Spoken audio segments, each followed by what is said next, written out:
keep in mind too that not every novel that came after the short stories is linked. Friday stands alone. It's a fantastic book, but it doesn't fit into the histories anywhere. And not all of the short stories fit into the history either. Well, I mean, later.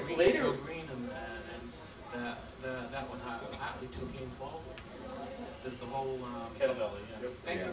Actually, you know, in his very later works, you know, when he starts going across a lot of dimensions and a lot of, like, you know, the human mind through literature creates whole new universes, he ties it all together. Yeah, it all of his stuff. You know, after Number of the Beast, it all starts.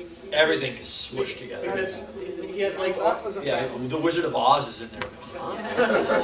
The Wizard of Oz. The Lensmen are in there. That was a little bit of a literary fad at the time. You'll notice that Mr. Asimov did the same thing, trying to tie all his universes. Basically, it's jumping the shark. I mean, they're trying to squeeze the last bit of juice out of that particular concept. Well, I mean, I think he did a really good job of it. I think it was clever. I don't think it was jumping the shark. I don't know. I found it sort of indulgent. You know, anything goes. You know, you turn the page, it's the Wizard of Oz. Well, why not? Everything else is there. You know, yeah, but he explained why he could do that. Yeah. Well, it was a mumbo jumbo. I don't know if I somehow consider didn't buy jumping it. the shark. You know, Number of the Beast is one thing. To Sail Beyond the Sunset is another. I really liked I Will Fear No Evil, and you know that fits in very nicely. You learn all about the story of Maureen, who I always thought was a very interesting woman, and I'm glad to find out that she actually was. Actually, say a little thing, a thing or two about women, because that's something that's one of the criticisms. Sail Beyond the Sunset. That was to Sail Beyond the Sunset. Oh, Sail Beyond the Sunset. I said. My bad. You know, one of the criticisms of Heinlein you often hear is you know, his treatment of women, and it's a really complex issue because you know, he does have major, you know, primary characters, women, doing, you know, things that are way ahead of their time. You know, he has like political leaders, business leaders, you know, space pilots. You know, back when he was writing in the 30s, you know, women, you know, and women being main characters in his stories. But he also had this thing where, like, you know, a woman could be president, she could be a pilot or something, but the highest attribute for a woman is being a mother. And he was very strong on that. So, and that is, you know, to a modern, you know, feminist viewpoint, is very problematic. But he also felt that the greatest attribute of a man was being a father. His main problem is that he lived too damn long. Yeah, he was ahead of his time when he started, and by the time he died, he was behind the time. Yeah, nice input. The question somehow, to me, ends up being: so, what is it that you do when you are carrying out your greatest attribute? And my problem, as much as there are, you know, leading light people in the books who are, you know, experts and of course also very, very generally able to, you know, what was it, butcher a hog and engineer a bridge and all that whole list.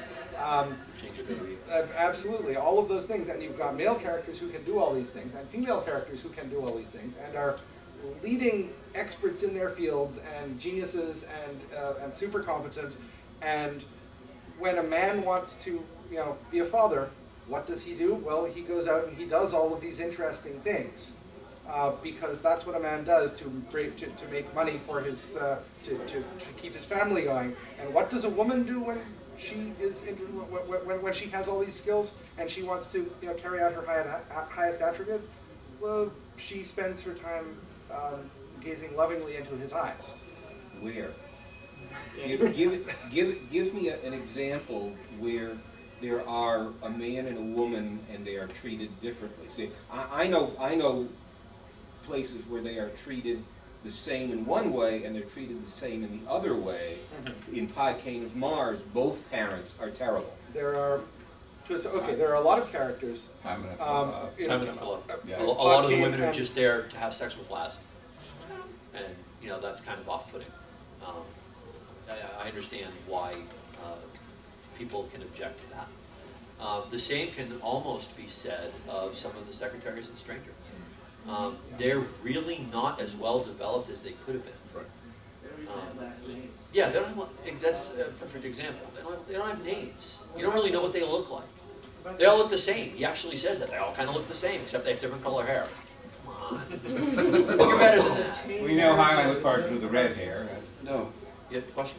No, I was just going to mention, Moon's a harsh mistress, they have the chain marriages because there's one woman and 15 moon miners or whatever, so they have these really weird family arrangements that would be seen as very, I don't know, it's just... I think it's The social commentary and That is true. economic commentary. It is an economic commentary, but in Moon, I think that the most telling thing, he does mention that there can be things like that, but in Moon, the most telling thing about how he feels about families is his model family, the line marriage. And there's all these women, there's all these men, and they alternate to keep the balance. I think that says an awful lot about what Heinlein thinks an ideal family would be. Because there are some that are very old, there are some that are very young, they're all equally matched, they complement each other. And you see that theme all throughout. You see Friday again, when Friday meets her family in Canada, or what is sort of Canada. They complement each other. Well, the New Zealand family is a dysfunctional one, because in that one, you've got you have the matriarch that runs things, and once Friday tries to kick the legs out from under her, the whole thing falls apart. So that's an example from Heinlein of how to do it wrong. Whereas in Moon, it's an example of how to do it right. Well, from his viewpoint, he tackles sex and relationships. I mean, he tackles these issues, but I think it's one of his weaker points. As a writer, I think he's too utopian sometimes. Oh, yeah. There's rose-colored glasses. Schematic, gets kind of schematic about it. You don't really get the feeling these are real people with real relationships and real issues that would come up in real relationships. Well, we have about 4 minutes, so how about some parting thoughts? Start on the end over there. Parting thoughts?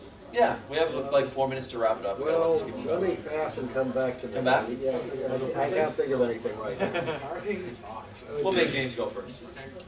My suggestion, read, if you can, read whatever Heinlein you can get. You're not going to like a lot of it, you're going to like a lot of it. And there's going to be something like, okay, fine, it's there. But some of his universal truths basically are there. I mean, if anything, get the notebooks of Lazarus Long so you can have a little parable for the day. I mean, I perfectly agree with them when they say about, being a Renaissance person, being able to do all that stuff, specializations for insects. That's what happened to the yuppies in the 80s. But I mean, the only thing is, try to be a Renaissance person, have an open mind with them, and see you had an open mind.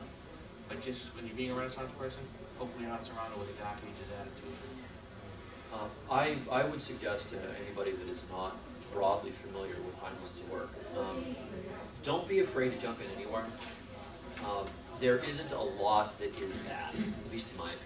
There's some that I don't like more than others, but it's all good. I mean, I've been harping on Farnham's Freehold the whole panel, but it's not that bad. It's just not as good as the rest. The only other thing I would say, take away from this, do yourself a favor, read Methuselah's Children before your retirement for love. Really. We start with the short stories. And if you want to start with the short stories, the future histories, that's an excellent place to start. If you hit one you don't like, it's over soon, you move on to something else. 20 pages, it's done, we'll read the next one. Actually, there's so much to say. I have to wrap it up, though. One thing that hasn't been mentioned is he did a lot of nonfiction writing. And his nonfiction, articles, commentary, even manuals for different things. And he has travel logs. He has this political manual to take back your government, which is like a nuts and bolts thing, how to run a campaign. He did an awful lot of things, and he had lessons that he wanted to teach, and sometimes they were a little heavy-handed, but they were very important lessons. He talked about the American Revolution, and that was the major theme in a lot of things, and the frontier spirit, confidence, family, a lot of very important things, and he did it well, both in fiction and nonfiction. Yes. Entertaining nonfiction, entertaining fiction. He said over and over again that you really have to write entertainingly because that's your job. no one's going to read it if it ain't entertaining, and so that's what he did. You know, early on he had a little bit of trouble.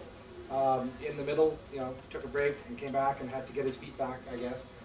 If you like, I know a lot of people who don't like short stories.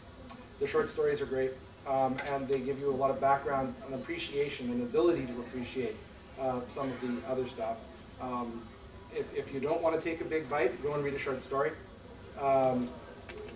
If you want to get something that is, a lot of people like the complexity and the depth of a novel, even then, when there are a whole lot of different pieces that are connected together that way, it builds a certain amount of depth. And it's really, it's all entertaining, pretty largely. Even when he gets heavy-handed and polemic, it's entertaining. Heinlein, I think, was one of the first of the science fiction writers of the pulps to break out into the mainstream. And I think there are some things that haven't been mentioned. Most of the short stories, a good many of them, were published in Saturday Evening Post. And a number of them were dramatized on radio. And a number of those shows you can find online now. Dimension X and X-1 that were done on NBC, and CBS Radio Workshop did The Green Hills of Earth in a very different way than Dimension X and X-1 did. And those are out there. I think Green Hills may have been done for television once, though I've never quite Captain Video did Green Hills of Earth. Actually. Did they? Yes, that was actually my first contact with them. Okay. Yeah, I read the story. I said, "Oh, that's what it was." I didn't know that, but he also was involved with Destination Moon, which is a really great, realistic for its time, first landing on the moon story. And his novel Space Cadet was the inspiration for one of the early juvenile science fiction TV shows, Tom Corbett's Space Cadet, which some of us, which was the introduction of science fiction for some of us, and videos of that are also out on the internet also. But if you didn't start with it, you probably won't like it. It's not as good as the old Flash Gordon serials, but it's rather amazing when you look at some of the special effects that they managed with live television. And on that note, thank you all for attending, and I hope this was informative.